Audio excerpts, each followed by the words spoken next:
Xullas, Buxorolik bola, hali hech qachon megapolis ko'rmagan bola Moskvaga kelib qo'ndi va Moskvaga shaharga chiqqanimdan keyin binolarga qarab bo'ynim og'rib qoldi. Kadastr yo'nalishida o'qishga kirganman. O'qishga kirganimdan keyin rus tilini bilmayman, fanlardan qolyapman, semestrni topshira olmayapman, pul yo'q, rolta yeyapman va studentni hech kim Moskvada ofitsial ishga olmaydi.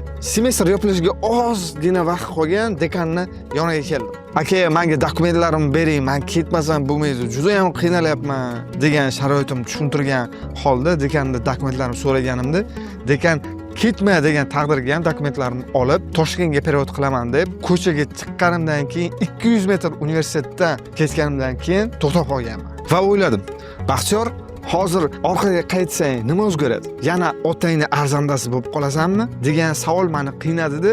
Mana shu joyda meni переломный momentim bo'lganda o'zim uchun решение принимать qilib, qaytib dekanimning yoniga borib, dokumentni topshirib, dekandan yordam berishini so'raganman. Va mana shu hodisadan keyin dekan bilan отношениямыз yaxshi bo'lgandan keyin keyingi mana yangi Moskvadagi o'rinim boshlanib ketdi.